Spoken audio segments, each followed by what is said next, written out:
बिस्मिल्लाहिर्रहमानिर्रहीम। अस्सलामुअलैकुम मुअज़्ज़ज़ नाज़रीन इकराम, आप सुन रहे हैं मसीहा और मैं हूं असद। इससे कबल आप मसीहा की 171 इकसात सुन चुके हैं। अब किस्त 172 मुलाहिज़ा फरमाएं।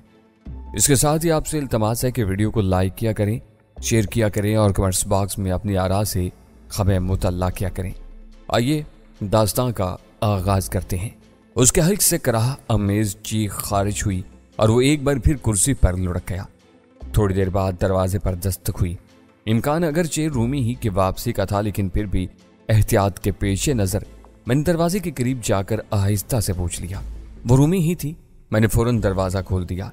वो अंदर आते ही कुछ कहना चाहती थी कि अचानक उसके कदमों समेत जुबान को भी ब्रेक लग गए। वजह यही थी कि उसकी नजर कुर्सी पर लुढ़के पड़े गौहर शाह पर पड़ चुकी थी, जिसकी कनपटी से अब खून की पतली धार बह रही थी। ये यहाँ कैसे? रूमी के मुंह से तहय्युर आमेज अल्फाज बरामद हुए। मैंने मुख्तसरन उसे बताया और फिर वही किया जो मैंने रूमी के आने तक सोच रखा था, यानी गौहर शाह की मुश्कें कसकर और उसके मुंह पर टेप चिपकाकर उसे बाथरूम में ले जाकर बंद कर दिया। रूम सर्विस के वेटर्स का कमरे में आना जाना हो सकता था। हम नहीं चाहते थे कि किसी को इसका इल्म हो सके। तुम क्या करके आई हो, बताओ? ये काम निपटाने के बाद मैंने रूमी से सवाल किया। उसने गहरी सांस ली और बोली, मुझे तो कम बख्त वो इस्तकबालिया वाला शक की नज़रों से देखने लग गया था। वो क्यों? उसने मुआज़त करते हुए कहा कि वो अपने किसी कस्टमर की मर्जी के बगैर किसी के बारे में नहीं बता सकते जब तक कि उसे फ़ोन करके पूछ न लिया जाए। ये कहते हुए वो क्लर्क रूम नंबर 100 का नंबर मिलाने लगा। मैं वहाँ खड़ी अंदर ही एक अजीब सी उलझन का शिकार होगी। अब पलट भी नहीं सकती थी। इस तरह वो मजीद मेरी तरफ से शुबे में पड़ जाता। तब मैंने दिल ही दिल में एक तरकीब सोच ली थी। इस्तकबालिया क्लर्क ने रूम 100 में इंटरकॉम कॉल की, मेरा नाम पूछा, फिर मेरे आने का मकसद, फिर रूम नंबर 100 वाले ने क्लर्क को मुझे रिसीवर देने को कहा। मैंने धड़कते दिल से रिसीवर लिया और बात की और हेलो मिस्टर फॉस्टर कहा। दूसरी जानिब से भारी मर्दाना आवाज उभरी। पूछा गया, तुम कौन हो और किस मकसद के लिए मिलना चाहती हो? मैंने बताया, मैं मिस्टर गौहर शाह और डिब्बर के साथी हूँ जिनसे आपकी मुलाकात तय थी। उसने इन्हें पहचानने या मिलने से साफ इनकार कर दिया और मुझसे बोला कि मुझे कोई गलत फहमी हुई है, क्योंकि यहाँ अव्वल तो कोई मिस्टर फॉस्टर नामी आदमी नहीं रहता। मैंने सॉरी कहकर राब्ता मुनक़ता कर दिया। रूम इतना बताकर खामोश हो गई। मैंने तशवीश आमेज अंदाज में अपने होंठ भींच लिए, फिर बोला, वो लोग हद से ज्यादा मोहतात हैं और इस कमरे में सिर्फ फॉस्टर ही नहीं बल्कि उसके और भी साथी मुकीम हैं। हमसे गलती हो गई। हमें खुद ही यहाँ रहते हुए इनका खोज लगाना चाहिए था। इन लोगों ने जरूर होटल के अमले को अपने बारे में किसी को बताने या मालूमात देने से मना कर रखा है। बल्कि यही नहीं, इनसे यह भी कहा गया होगा कि कोई भी इनके बारे में पूछे तो पूछने वाले का भी हदूद अरबा मालूम करके इन्हें बाद में बताएं। और अब इस्तकबालिया क्लर्क अपनी कारकर्दगी दिखा चुका होगा। मैंने अभी अपनी बात खत्म की ही थी कि अचानक दरवाजे पर दस्तक हुई। मैं और रूमी बुरी तरह चौंक पड़े। फिर मैंने रूमी को चुप रहने का इशारा किया और खुद दरवाजे के करीब जाकर बोला, कौन है? वेटर। दूसरी जानिब से आवाज आई, लेकिन हमने किसी को नहीं बुलाया। मैंने कहा, सर एक पैगाम है, कोई आपसे मिलने आया है। दरवाजे की दूसरी जानिब से कहा गया। मैं उलझ कर रह गया और रूमी की तरफ देखा।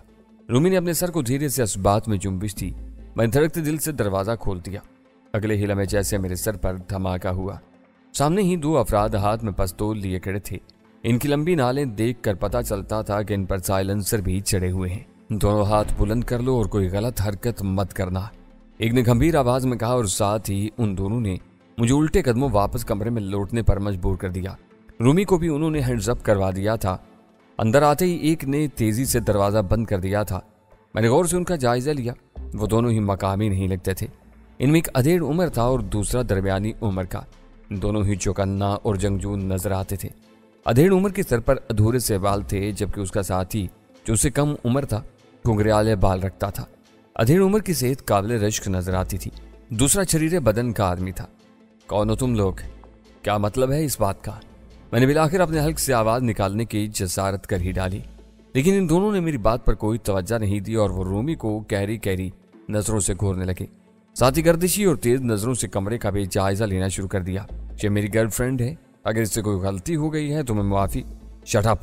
अधेड़ उम्र ने मेरी बात काट कर दुष्टि से कहा, ज्यादा चालाक बनने की कोशिश मत करो और अब मुंह जरा बंद रखो, वरना गोली मारने में एक लम्हे की भी देर नहीं लगाऊंगा। उसने मुझे सफाक लहजे में धमकी भी दे डाली। ظاہر ہوتا تھا کہ عبیدالرے گولی مارنے سے نہیں چوکے گا۔ میں خاموش ہو گیا۔ تبھی درمیانی عمر والے نے رومی کی طرف دیکھ کر سوال کیا، تم نے ابھی تھوڑی دیر پہلے استقبالیہ سے روم نمبر 100 میں کال کی تھی؟ ہاں، رومی نے فوراً جواب دیا۔ تمہیں کسی مسٹر فوسٹر سے بات کرنا تھی؟ یس۔ کیوں؟ ایک پیغام لینا تھا۔ کیسا پیغام؟ لیکن آپ کا اس سے کیا تعلق؟ آپ لوگ کون ہو؟ اس بار رومی نے سوال کر ڈالا۔ میرا دل تیزی سے دھڑکنے لگا۔ معاملہ ایک ذرا سی غلطی سے نہ صرف گھمبیر بلکہ خطرناک ہو چلا تھا۔ ہمارا تعلق روم نمبر 100 ہی سے ہے، اس بار ادھیڑ عمر والے نے جواب میں کہا۔ ہمیں مسٹر فوسٹر سے ملنا ہے۔ میں نے بھی اس بار لقمہ دے ہی ڈالا تو ادھیڑ عمر والے خراٹ آدمی نے یکدم پستول کا رخ میری جانب کر دیا۔ میں یہی سمجھا تھا کہ وہ مجھے تھمکانے لگا ہے، لیکن اس کم وقت نے ٹریگر دبا دیا۔ کمرے کی دم بخود فضا میں ہلکی چسٹ کی آواز ابری اور میرا خون جیسے رگوں میں جم کر رہ گیا۔ یہی حال میرے پورے وجود کا تھا۔ میں ساکت و صامت کھڑا اسے تکتا رہ گیا۔ گولی میرے چہرے کی اس قدر قریب سے گزری کہ کم رکھے صوفے کی پشت میں پوست ہو گئی تھی کہ مجھے اس کی جھپک اپنے گال پر صاف محسوس ہوئی تھی۔ میرا نشانہ خطا نہیں جاتا، اسے بھی میرا نشانہ ہی سمجھو کہ صرف 1 انچ گولی کو میں تمہارے چہرے سے دور رکھنے پر قادر رہا۔ اب اپنی زبان بند رکھنا، ادھیڑ عمر نے خونخوار لہجے میں کہا، اور مجھ پر اس بدبخت کی دہشت کچھ اس طرح سوار ہوئی کہ میرے حلق سے ایک ذرا بھی آواز تک نہ نکل سکی۔ میں فقط اسے دیکھتا رہ گیا۔ اب اگر میں تمہارے جواب سے مطمئن نہیں ہوا تو تمہارے سینے میں گولی اتار دوں گا۔ ادھیڑ عمر کے درمیانی عمر والے ساتھی نے رومی سے صفاق لہجے میں کہا۔ اب بتاؤ تم اسے کیا پیغام دینا چاہتی تھی؟ ایک لہجے کے لیے توقف کرنے کے بعد درمیانی عمر والے نے پوچھا۔ صورتحال عین موت کا منہ میں آن کھڑی ہوئی تھی۔ ان دونوں کے ارادوں سے صاف ظاہر ہوتا تھا کہ وہ ہمیں کسی قیمت پر بھی زندہ چھوڑنے کا ارادہ نہیں رکھتے تھے۔ بس ایک بات انہیں ذرا الجھائے اور اپنے سنگین اور سنجیدہ ارادے سے باز رکھے ہوئے تھی۔ یہی کچھ شاید رومی کو بھی محسوس ہوا تھا، لہذا اب ساری خیر و عافیت رومی پر اس کے اگلے جواب الفاظ دیگر ذہانت پر انحصار کرتی تھی۔ اسے اب ایسا جواب دینا تھا کہ جس سے وہ فی الحال ہی صحیح فوری طور پر ہمیں جان سے مارنے پر مجبور نہ ہو جائے۔ وہ پیغام سننے سے پہلے ہماری جانیں تمہارے لیے قیمتی ہیں۔ میں مان لیتی ہوں کہ تم لوگوں کا تعلق روم نمبر 100 سے ہی ہے، یعنی مسٹر فوسٹر سے، تو کسی خطرناک غلط فہمی کا شکار ہوئے بغیر یہ سن لو کہ صورتحالات اب بھی نہیں بگڑی ہے۔ اگر ہم نے ہوش و حواس سے کام نہ لیا تو یہ سارا کیا دھرا چوتھے بڑے کا ہے، جو در حقیقت اسرائیلی ہے، اور اس نے ایک سوچی سمجھی سازش کے تحت ہی اس سنڈیکیٹ کو ہائی جیک کیا۔ ون مین بننے کا خواہش مند تھا۔ ہمیں خفیہ اطلاع ملی کہ جن 5 افراد کو مسٹر فوسٹر سے فوری طور پر ملنے کے لیے کہا گیا ہے، انہیں دشمن ایجنٹ کے 3 افراد نے ہلاک کر دیا ہے، لہذا اب ہمیں فوسٹر سے فوری ملنے کا ٹاسک سونپا گیا۔ ساتھ ہی ان 3 دشمن ایجنٹوں کو ٹریس کر کے ہلاک کرنے کے احکامات بھی ہمیں ملے۔ ہم ان میں سے 2 کو ہلاک کر چکے ہیں اور تیسرے کو ہم نے دانستہ زندہ اپنی قید میں رکھا ہوا ہے تاکہ اس سے کام کی باتیں اگلوا سکیں۔ رومی اتنا کہہ کر خاموش ہو گئی۔ رومی نے بالکل ٹھیک اور انہی کے مفاد کے مطابق ہی وہی کچھ کہا تھا جن کا انہیں زیادہ نہیں تو تھوڑا بہت پہلے سے ادراک تھا۔ رومی نے بڑی چالاکی سے انہی کے ساتھی کو چارہ بنانے کی کوشش کر کے تھوڑی مہلت تو لے لی تھی، لیکن اگر ان دونوں میں سے کوئی ایک باتھ روم جا کر گوہر شاہ کو دیکھ لیتا تو پھر بغیر کچھ سنے ہمیں شوٹ کر دیا جاتا۔ جیسا کہ مذکورہ ہو چکا تھا، 8ویں لاش ابھی تک میرے لیے پراسرار معمہ بنی ہوئی تھی، اور یہ سارا موت کا کھیل اسی کی وجہ سے کھیلا جا رہا تھا۔ درون خانہ ایک خطرناک کھچڑی پک رہی تھی، بس اب جیسے ہانڈی چولہے سے اتارنے کی دیر تھی۔ رومی کی چال تو خطرناک تھی، لیکن اب اس لمحاتی موقع سے فائدہ اٹھانے کے لیے نہ صرف اسے بلکہ مجھے بھی تیار رہنا تھا۔ رومی کی بات پر پہلی بار ان دونوں کے کھڑے ہوئے چہروں پر الجھن کے آثار پیدا ہوئے تھے۔ تبھی درمیانی عمر والے کو ادھیڑ عمر نے باتھ روم کی طرف جانے کا اشارہ کیا۔ وہ میرے اور رومی کے درمیان سے گزرنے لگا، کیونکہ باتھ روم کا راستہ کچھ ایسے زاویے پر تھا جس کی کیلکولیشن رومی شاید پہلے ہی کر چکی تھی، لہذا وہ جیسے ہی ہم دونوں کے درمیان آیا تو میں ادھیڑ عمر کے نشانے پر ہی رہا۔ البتہ رومی لمحے بھر کو گن پوائنٹ سے آؤٹ ہونے لگی۔ اس قلیل ترین لمحاتی فرق کو ادھیڑ عمر نہیں سمجھ پایا، اور یہیں رومی نے بجلی کسی پھرتی سے کام لیا اور ریڑھی کے بل گھوم کر قریب سے گزرنے والے درمیانی عمر والے کی ٹانگوں سے اپنی ایک ٹانگ ٹکرا دی۔ وہ چل کر گرا تو اس کا پستول رومی کے ہاتھ میں تھا۔ ادھیڑ عمر نے تاک کر رومی پر خاموش پستول کی گولی داغی، لیکن رومی کو اپنی اس خطرناک حرکت کے اثرات کا پہلے ہی سے ادراک تھا، اس لیے اس نے اپنے بچاؤ کا بھی سوچ رکھا تھا۔ یہ ادھیڑ عمر کی چلائی ہوئی گولی دیوار میں پیوست ہوگی، جبکہ رومی اس پر تب تک جا پڑی تھی جب وہ اپنے پستول کی لمبی نال کر رخ نشانہ خطا جانے کے بعد दोबारा रूमी की तरफ मोड़ने की कोशिश में था, मगर अब भला रूमी उसे कहाँ मौका देने वाली थी। इधर तमाशाई मैं भी नहीं बना रहा। रूमी की मेहनत को जाया जाने देने का सारा इन्हिसार मुझ पर आन पड़ा था। लिहाजा रूमी की इस जारहाना हरकत पर मोहतात अंदाज में हमारे करीब से गुजरते हुए दरमियानी उम्र के आदमी का लम्हा भर को बौखला जाना कुदरती अमर था। जैसे ही उसका ध्यान मेरी तरफ से हटा तो मैं जख्मी होने के सबब तेजी से हरकत करने से कासिर ही था, लेकिन चूंकि जान पर बनी हुई थी और रूमी बेचारी की गर्दन दस्ते कज़ा के करीब थी, मैंने जान लड़ाकर तेजी से खुद को हरकत दी और दरमियानी उम्र के आदमी के पिस्तौल पर झपटा मारा। पिस्तौल उसके हाथ से छूट कर गिरा। उसने पलटकर मेरे पेट पर मुक्का रसीद कर दिया। मकसद मुझे परे हटाकर अपना पिस्तौल उचकना ही था। इसी सबब वो फौरन पिस्तौल उठाने के लिए झुका भी था, जबकि मैं उसके घोंसे की तकलीफ सह गया और उससे जोर से टकराया। जैसे मेरी हालत थी, मैं इन नाजुक तरीन और संगीन खड़ियों में यही कुछ कर सकता था, यानी टकरे मारना। यह भी मेरे जैसे के लिए गनीमत ही था कि मैं हिल-जुल तो सकता था। मेरी टक्कर ने उसे इतना परे तो धकेल ही दिया कि मुझे उसका फर्श पर गिरा हुआ पिस्तौल उठाने का मौका मिल जाता। यही मैंने किया, लेकिन जैसे ही मैं सीधा हुआ मेरी रूह तक लर्ज गई। मैंने रूमी को अधेड़ उम्र के रहमो करम पर देखा, जिसकी पुश्त मेरी जानिब थी और रूमी उसके कदमों पर आड़ी तिरछी पड़ी हुई थी। किसी लम्हे शायद अधेड़ उम्र का वार रूमी पर चल गया था और वो जेर हो गई थी। अधेड़ उम्र बस इस पर फायर दागने ही वाला था। ये लम्हात इस कदर इंसान को बदहवास कर डालने वाले होते हैं, जब वो अपने किसी प्यारे को मौत के मुंह से सिर्फ एक पल के फासले पर देखे तो ज़हन क्या जिस्म भी इस मनहूस घड़ी में मफलूज सा हो जाता है। पल के पल मैंने अपने हरीफ को छोड़कर पहले उसे निशाना बनाया और ट्रैगर दबा दिया। अधेड़ उम्र के हल्क से घुटी घुटी चीख बरामद हुई। वो तिबरा कर गिरा। रूमी एकदम लेटे लेटे दूसरी जानिब को फुर्ती से लुढ़क गई। वो धप से उसी जगह पर गिरा और उधर मेरे हरीफ ने दरवाजे की जानिब जस्त भरी। मैं उससे भी गाफिल कब था। एक कदर खामोश सरगोशी करती हुई गोली उस पर भी दाग डाली। मैं दानिस्ता उसके जिस्म के किसी नाजुक हिस्से को निशाना बनाने की कोशिश नहीं की थी। निशाना उसकी टांग थी। वो चीख मार कर दरवाजे के करीब ही गिर पड़ा। रूमी का हरीफ, जिस पर मैं पहले ही ताव खाए बैठा था, किस कमबख्त ने थोड़ी देर पहले मेरी जान का खतरनाक रिस्क लेते हुए मुझ पर गोली चलाई थी और दानिस्ता निशाना खता करते हुए सिर्फ एक आध इंच पर फायर की हुई गोली मेरे चेहरे के करीब से गुजार दी थी। वो मुझे लग भी सकती थी, इससे मैं लर्ज गया था। उसे मैंने पुष्ट पर गोली मारकर हलाक कर दिया था। रूमी उठी और दरमियानी उम्र वाले हरीफ की जानिब लपकी। अब इसके करीब मत जाओ, मैं रूमी को टोक दिया। वो वहीं रुक गई, फिर अपने पहले हरीफ को देखने लगी। वो शायद उसकी मौत का यकीन कर रही थी। चलो अब खेल खत्म, इधर आ जाओ शराफत से, मैंने कराते हुए दरमियानी उम्र वाले से कहा। वो अपनी जख्मी टांग को घसीटता हुआ करीब आ गया। इसकी टांग से खून बहकर फर्श और कालीन को रंगदार कर रहा था। हमारे पास वक्त नहीं है, बाजी पलट चुकी। अब वक्त जाया करोगे तो तुम्हारा हशर भी बिला देर तुम्हारे साथी की तरह कर दिया जाएगा। बताओ रूम नंबर 100 में फॉस्टर समेत कौन कौन मौजूद है। मैंने उसे तहदीद करते हुए मकसद की बात कर डाली। वो बदस्तूर कराते हुए बोला, पहले मेरी पट्टी कर दो, टांग से खून बह रहा है। इसी के पिस्तौल को थामे हुए मैंने ट्रैगर दबा दिया। चिसट की आवाज बरामद हुई और दूसरे हरीफ के मुंह से चीख उभरी। मेरी चलाई हुई दूसरी गोली ने उसके दाएं बाजू को उधेड़ डाला था। वो फिर चीखा, मतलब कि बात करोगे तो गोली नहीं चलेगी। तुमने भी हमारे साथ यही सलूक रवा रखा था ना। चलो शुरू हो जाओ, जो पूछा है उसका जवाब दो। मैंने जैसे उसकी हैत कुजाई और अपनी फतेह पर हज उठाने के अंदाज में उससे कहा, लेकिन उसके कुछ बोलने से पहले रूमी ने भी उसे तहदीद करना जरूरी समझा। बोली, झूठ बोलने से पहले ये याद रखना, रूम नंबर 100 से ज्यादा दूर नहीं।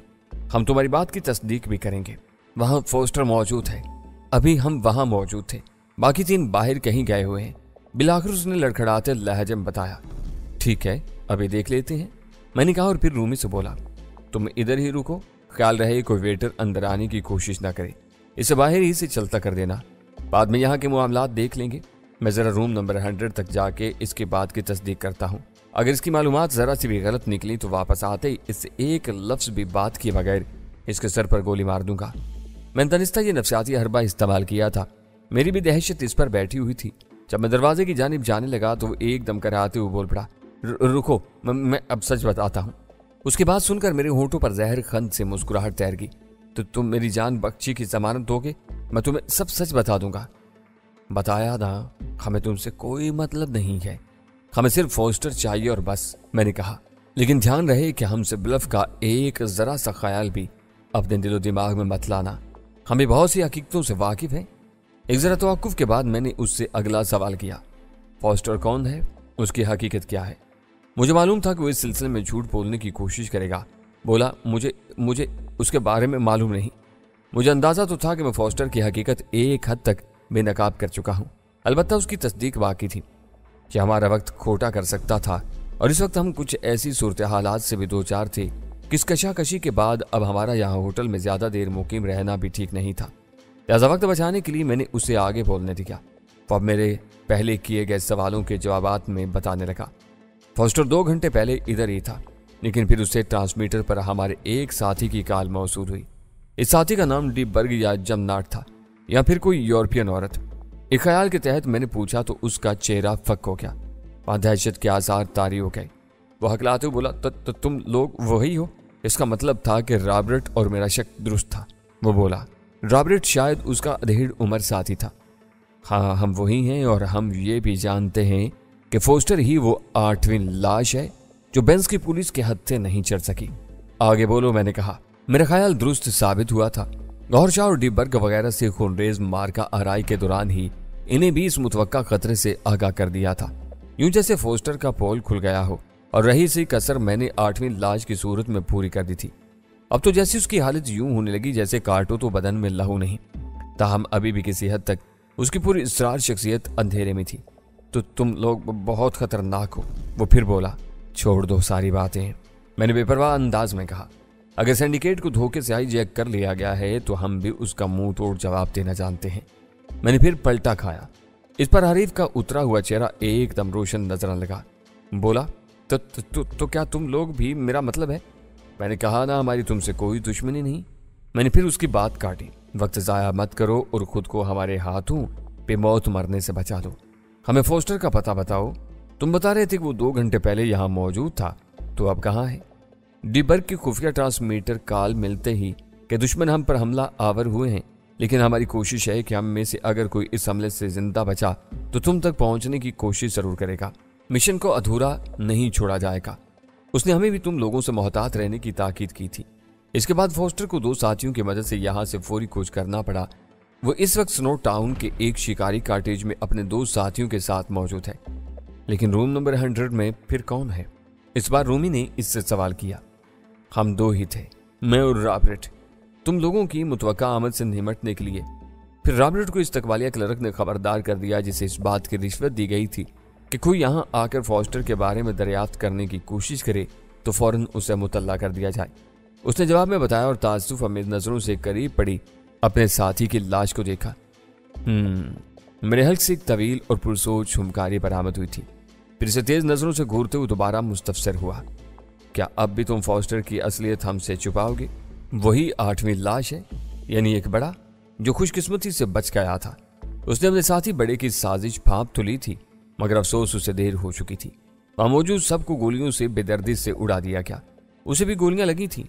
खुशकिस्मती से किसी नाजुक मकाम पर गोली न लगने की वजह से वो जिंदा रह गया।